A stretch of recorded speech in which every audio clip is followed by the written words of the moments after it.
Menteri Keuangan Sri Mulyani Indrawati membeberkan soal implementasi kebijakan kenaikan pajak pertambahan nilai atau PPN menjadi 12% mulai 1 Januari 2025. Sri Mulyani menyatakan pelaksanaan ketentuan kenaikan tarif PPN tersebut akan ditentukan oleh pemerintahan mendatang yang akan dipimpin oleh Prabowo Subianto.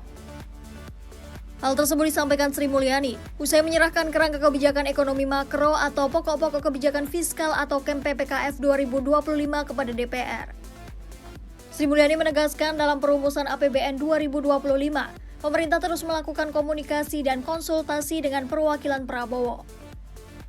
Penyusunan APBN pada periode transisi diharapkan dapat mengakomodasi berbagai program dan aspirasi yang disiapkan pemerintahan mendatang. Untuk mengenai PPN itu nanti kami serahkan kepada pemerintahan yang baru.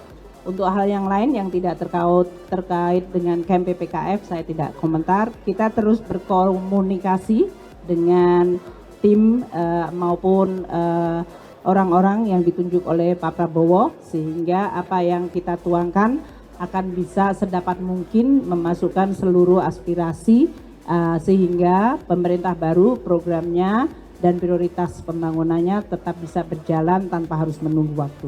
Dalam dokumen KEM PPKF memang tidak disebutkan secara eksplisit kalau pemerintah akan menaikkan tarif PPN menjadi 12% sebagai bagian dari arah kebijakan umum perpajakan 2025. Namun dalam dokumen itu disebutkan salah satu kebijakan teknis pajak yang akan ditempuh pada tahun depan ialah mengimplementasi kebijakan perpajakan sesuai UU Nomor 7 Tahun 2021 tentang harmonisasi peraturan perpajakan atau HPP. Adapun ketentuan mengenai kenaikan tarif PPN yang diatur dalam pasal tersebut berbunyi, tarif PPN sebesar 12% mulai berlaku paling lambat pada tanggal 1 Januari 2025.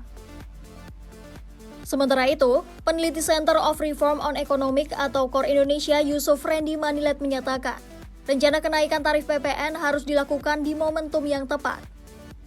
Menurutnya, kebijakan kenaikan tarif PPN perlu disesuaikan dengan kebijakan pemerintahan lainnya yang berkaitan dengan inflasi ataupun target kenaikan upah, agar tak menimbulkan konsekuensi berlebihan terhadap perekonomian.